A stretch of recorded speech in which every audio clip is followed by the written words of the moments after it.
우리는 나이 들어 혼자 사는 어르신들을 보면 많이 쓸쓸하실 텐데, 외로우실 텐데라며 연민과 동정 어린 말을 하기도 합니다. 하지만 역설적이게도 혼자 사는 사람의 행복 지수는 2인 이상 가구보다 훨씬 높다고 하는데요. 특히 60대 이상 여성의 경우 혼자 살 때 오히려 행복 지수가 수직 상승한다고 합니다. 연구에 따르면 노후의 행복 지수는 자녀의 유무와도 관계가 없다고 합니다. 자녀가 있다면 모두 출가외인이라고 생각해야 마음이 편하죠. 어버이날 꽃 한 송이로 만족하듯 마음의 약간의 욕망도 비워야 노년을 홀가분하게 살 수 있습니다. 과거에는 자녀와 함께 사는 것이 당연한 것이었지만 지금은 함께 살지 않는 것이 현명한 것이라고 사고관이 바뀌고 있습니다. 나이 먹을수록 자기 자신만을 위해 살아야 합니다. 진정한 나를 만들기 위해서는 고독과 함께하는 시간이 반드시 필요하죠. 근데 의외인 건 혼자인 게 얼마나 행복한지 아는 사람이 드물다는 사실입니다. 사람으로 외로움을 극복하려 하게 되면 결국 사람으로 인해 다시 외로워지게 됩니다.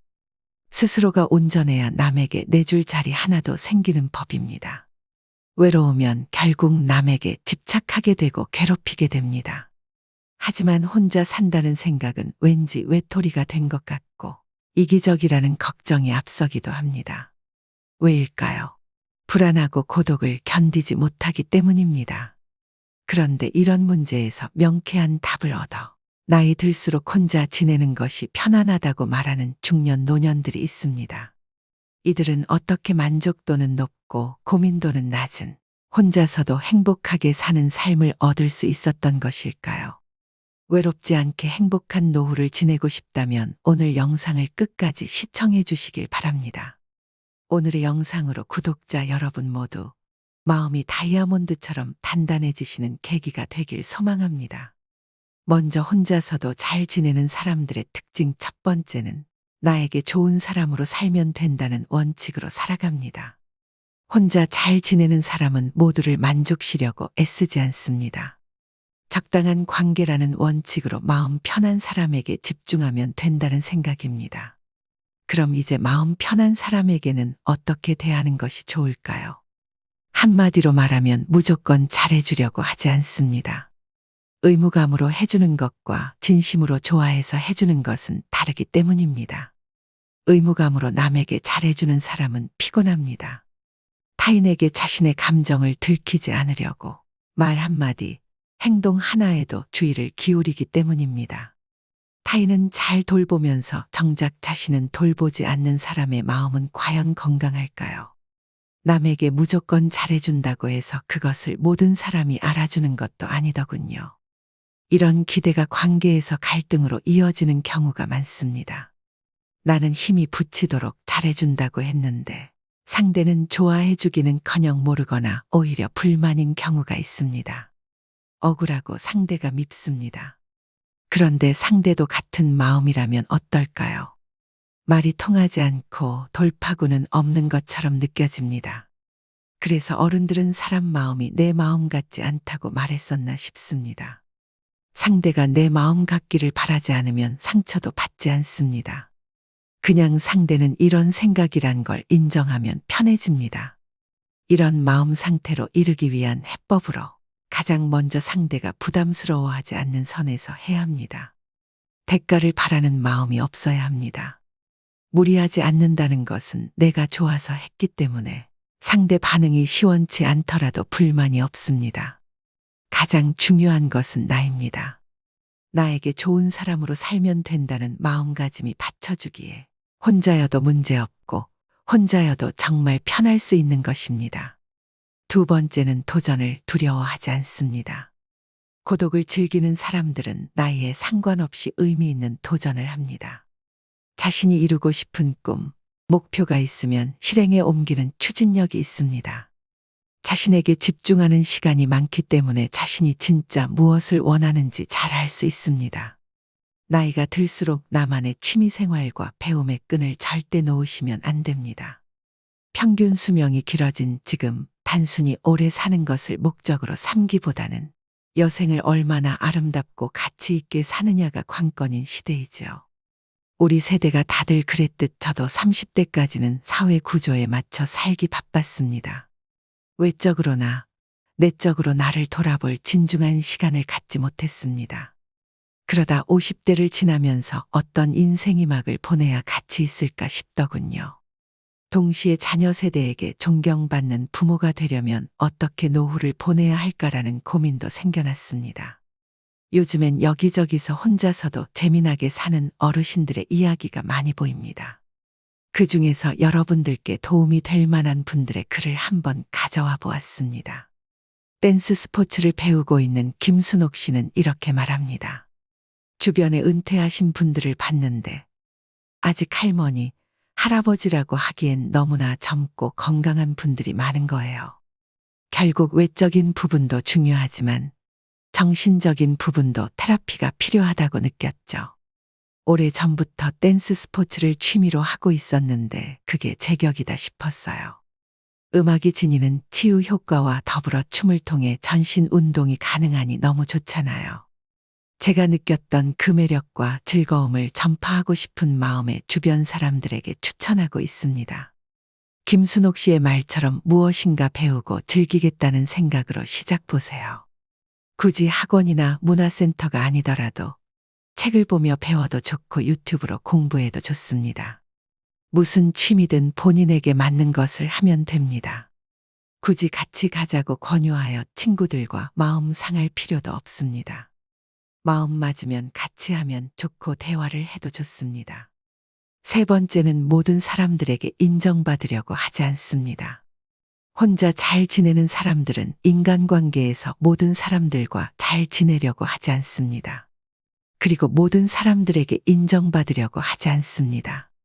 서로가 다르다는 것을 인정하고 서로가 맞지 않는다면 그것 또한 인정합니다.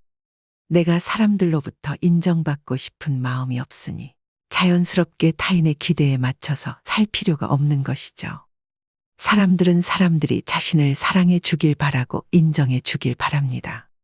내 편이 되어 주길 바라는데 혼자 잘 지내는 사람들은 사랑과 인정을 타인에게 바라지 않지요. 내가 상대에게 바라는 기대와 바람이 없으니 실망할 일도 없습니다.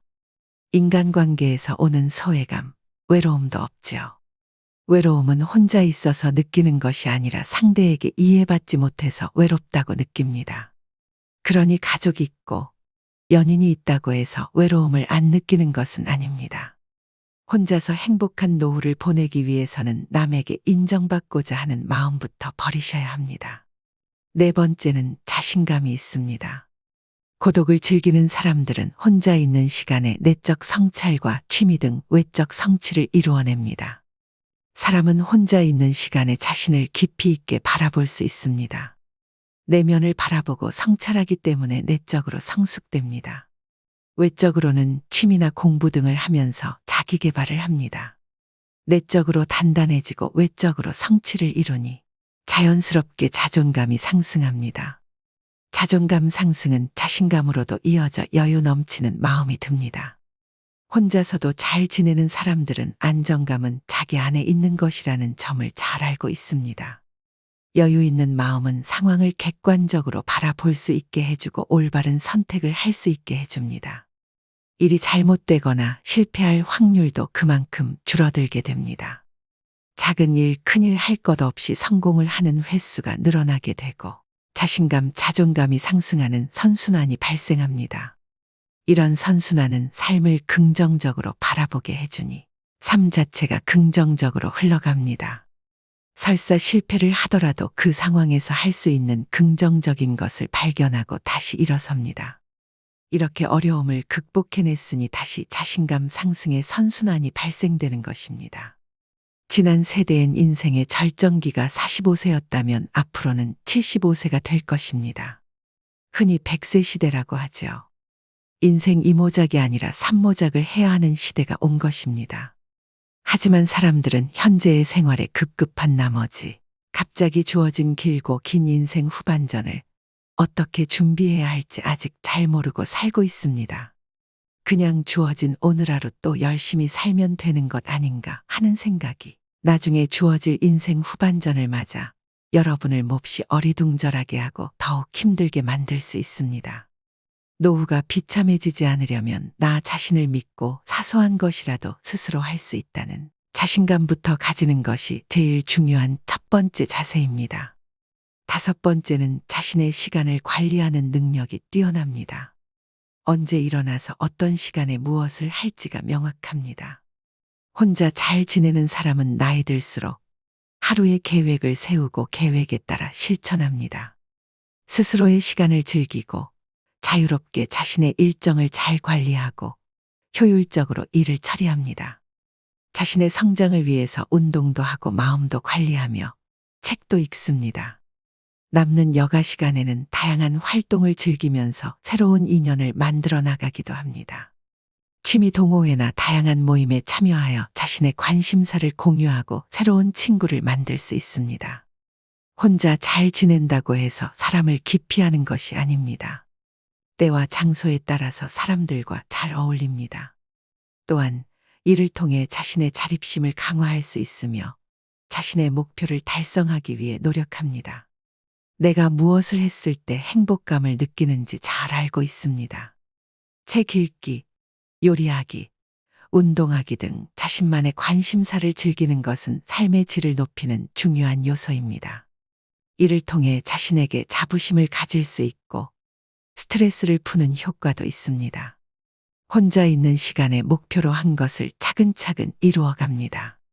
보통은 나이가 들어서 무언가를 다시 시작한다는 것에 대한 두려움이 있게 마련입니다.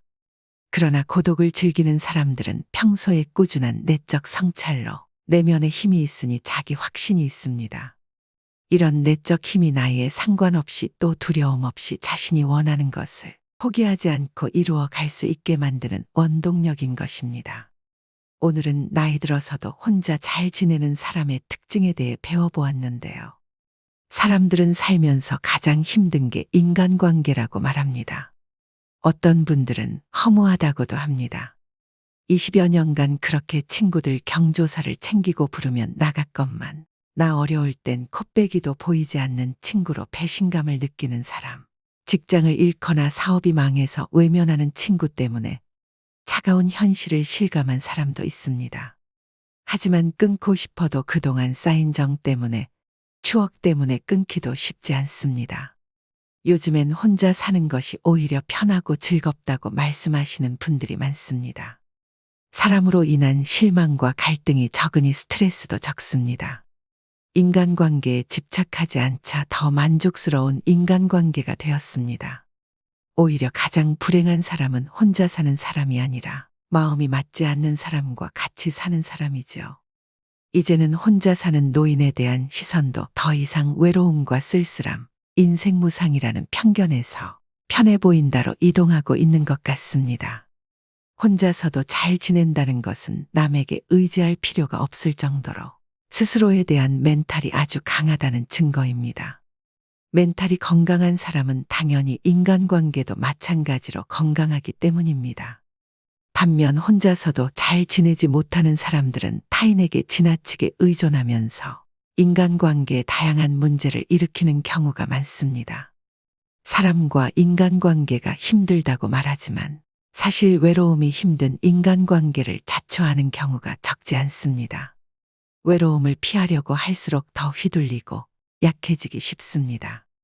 주체적이고 독립적인 한 인간으로서 삶의 균형을 이룰 수 있게 혼자만의 시간이 반드시 필요합니다. 말씀드린 5가지를 꼭 실천하셔서 나의 행복을 남에게 의존하지 않는 여러분이 되시길 바랍니다. 마지막으로 자식과 며느리와 같이 살면서 하루가 멀다 하고 온갖 구박을 당해내다 다시 고향으로 내려와 홀로 서기를 시작하신 70대 할머니의 사연을 들려드리겠습니다. 노후에 비참해지지 않기 위해서 오늘의 지혜가 여러분들에게 삶의 걸음이 되었으면 하는 바람입니다. 할머니는 남편과 슬하에 5남매를 두었습니다. 하지만 어부였던 남편은 배를 타고 나갔다가 사고를 당해 뇌사 상태가 되어 식물인간으로 돌아왔습니다. 할머니는 살림만 하시다가 갑자기 가장이 되어 남편 병원비에 어린 5남매를 돌봐야 하는 상황이 되었습니다. 그래서 새벽부터 일어나셔서 수산시장 가서 생선 다듬고 시간 나면 다른 식당 가서 설거지 하시면서 그렇게 죽어라 일에 돈을 벌었습니다. 그런데 장남이 운동을 잘해서 학교 선생님은 그쪽으로 나가기를 바랬는데 집안 형편을 아는 착한 아들은 자기 꿈을 접었습니다. 자식을 못 밀어주는 가슴 아픈 엄마 마음을 알았는지 아들은 이렇게 말해 주었습니다. 엄마 나는 괜찮아. 이런 상황에서 내가 계속 운동을 하겠다고 하는 것도 말도 안 되지. 나는 그냥 빨리 학교 졸업해서 우리 동생들 키우는 게 목표야. 아빠 병원비도 내가 벌어서 낼게. 내가 빨리 어른이 되었으면 좋겠어. 그래야 엄마를 도울 수 있잖아. 할머니는 너무 가슴 아프면서도 한편으론 이런 장남이 너무 든든했습니다. 그렇지만 할머니는 이 말밖에 할 수가 없었습니다. 아들, 엄마가 많이 미안해. 하지만 아들은 오히려 엄마를 이렇게 안심시켰습니다. 사람이 사정이 다 다르잖아. 그러니까 엄마는 나한테 미안해하지 마. 내가 얼른 졸업해서 엄마가 덜 힘들게 해줄게. 동생들도 내가 챙길 거야. 알겠지? 그리고 아들은 실제로 고등학교를 졸업하고 바로 인근에 있는 공장에 취업했습니다. 그리고 번 돈을 어머니에게 다 주었습니다. 그래서 할머니도 약간은 숨을 쉴 수 있었습니다. 할머니는 약속을 지켜주는 아들이 너무 고마웠습니다. 내가 돈을 벌기 시작하면서 우리 집 형편이 많이 나아졌어. 엄마도 이제 잠자는 시간이 늘었습니다. 내가 없었다면 엄마는 동생들을 데리고 길거리에서 살았어야 해. 그래 엄마가 이제 부담이 덜 된다니까 너무 기뻐. 나도 내가 돈을 벌 수 있어서 정말 다행인 것 같아. 할머니는 동생들을 위해 희생하며 돈을 버는 장남을 보며 마음이 아프면서도 참 대견했고 고마웠습니다. 그렇게 힘든 상황에서도 서로에게 기대며 잘 살고 있었는데 어느 날 한 가지 좋은 소식이 들려왔습니다. 엄마, 나 만나는 여자가 생겼어. 아마 조만간에 이 사람이랑 결혼할 것 같아. 우리 동네 근처 도시에 사는 여자인데 내가 일하면서 오며 가며 만나게 됐어. 어리지만 예쁘고 착해서 이런 사람이라면 결혼해도 되겠다 싶더라. 할머니는 든든한 기둥이 되어줬던 고맙고도 미안했던 장남이 이제 결혼을 한다고 하니 죽어도 여한이 없으셨습니다. 곧 장남은 며느리가 될 여자를 집으로 데려왔습니다. 할머니는 젊어 시집살이를 심하게 당하셔서 며느리가 행여나 불편할까 첫 만남부터 며느리를 많이 챙기셨습니다. 그런데 다행히 첫 인사를 하러 온 며느리는 할머니의 음식도 잘 먹고 말도 어찌나 곱게 하는지 아들이 말한 대로 착하고 예쁜 아가씨였습니다. 그런데 이상하게도 며느리는 결혼하고는 태도가 완전히 바뀌었습니다. 예를 들어 남편이 누워있는 평상을 지킬 때 아들이 같이 있으면 살갑게 굴고 일도 잘 돕는데 아들이 자리를 비우면 소파에 누워서 핸드폰 하기 바빴습니다. 하지만 할머니는 며느리에게 아무 말도 하지 않았습니다. 무엇보다 자신을 그렇게 괴롭혔던 시어머니와 똑같은 사람이 되는 게 죽기보다 싫으셨나 봅니다. 뇌사 상태로 오랫동안 병원에 있었던 남편은 기어이 세상을 뜨고 말았습니다. 젊은 시절에 만나 고단한 세상 함께 헤쳐나가면서 힘들지만 단란하게 아이를 낳고 키우던 그 추억을 그리며 얼굴이라도 보고 손이라도 잡을 수 있었건만 그런 할머니의 마음도 몰라주고 남편은 기어이 세상을 뜨고야 말았습니다. 그렇게 할머니는 남편 장례식을 치루었습니다. 그리고 남은 자식들도 이제 다 커서 출가하고 결혼을 했습니다.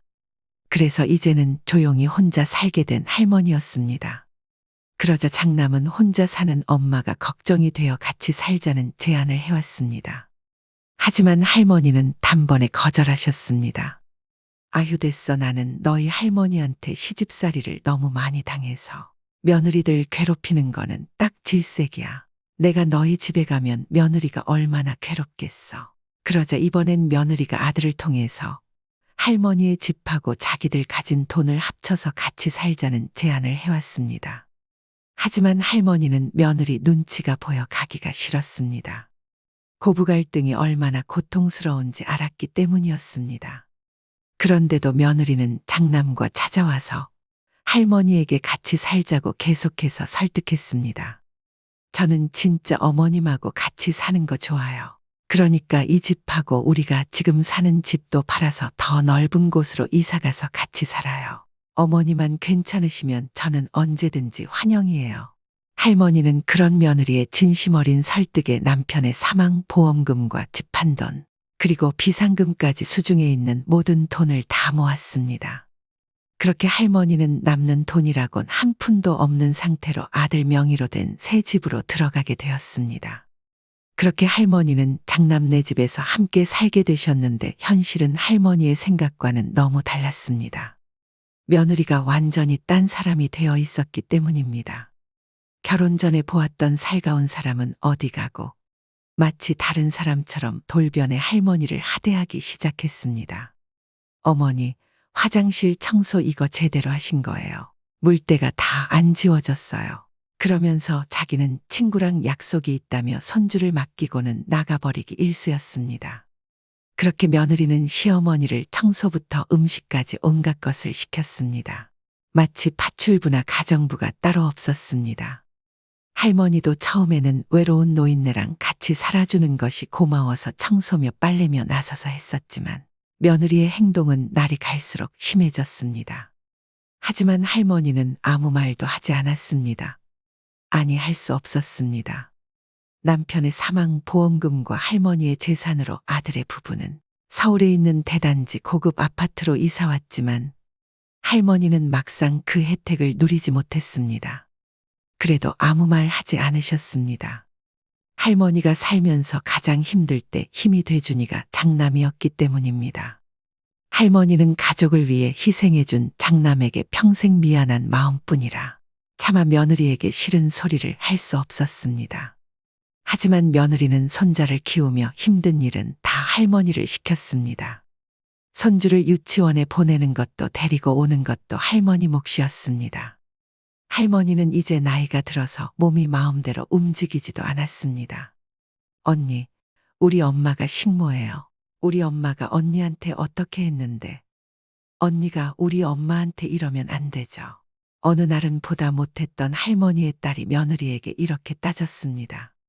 하지만 며느리는 그때부터 심사가 뒤틀렸는지 이제 노골적으로 불만을 표출하기 시작했습니다. 늙었으면 조용히 산속에나 있지 요양원은 괜히 있나. 그런 데서 요양하면서 살면 될 거 아니야 라면서 할머니 보고 들으라는 듯이 크게 혼잣말을 하거나 심지어는 할머니가 집에 있는 것까지 눈치 주기 시작했습니다. 아들은 일이 많아서 회사에서 밤늦게까지 일했기 때문에 할머니는 집에 있는 것 자체가 지옥과 다름없었습니다. 하지만 끝까지 할머니가 대꾸를 하지 않자 며느리는 약이 바짝 올랐는지 아예 할머니 옆에 와서 이렇게 얘기했습니다. 늙으면 그냥 죽는 게 자식들 위하는 건데 어머님은 그것도 모르세요. 하긴 모르니까 이렇게 자식 집에서 얹혀 살지. 이런 며느리의 표독한 모습에 할머니는 이제 경기까지 났습니다. 자다가도 환청이 들리고 꿈에서도 며느리가 나타났습니다. 그러던 어느 날은 손주를 보던 할머니가 다리를 헛디뎌 넘어지고 말았고 왼쪽 발목과 무릎 그리고 골반뼈가 아파서 한동안 누워 있어야 했습니다. 그래서 당연히 집안일을 할 수가 없었습니다. 그때부터 며느리의 구박은 더 심해졌습니다. 할머니는 너무 속이 상해 혼자서 울기도 했습니다. 그러다가 이러다 죽겠구나 싶었던 할머니는 며느리의 실체를 자식들에게 알려야겠다고 마음을 굳게 먹었습니다. 그리고 그날부터 장남이 사준 핸드폰으로 며느리가 하는 막말들을 녹음하기 시작했습니다. 그렇게 아무 대꾸 없이 녹음을 하던 할머니는 한 달 뒤 아들에게 말해서 자식들을 다 불러 모았습니다. 그래서 장남의 아파트에 자식들이 다 모였습니다. 할머니는 목소리를 가다듬고 말했습니다.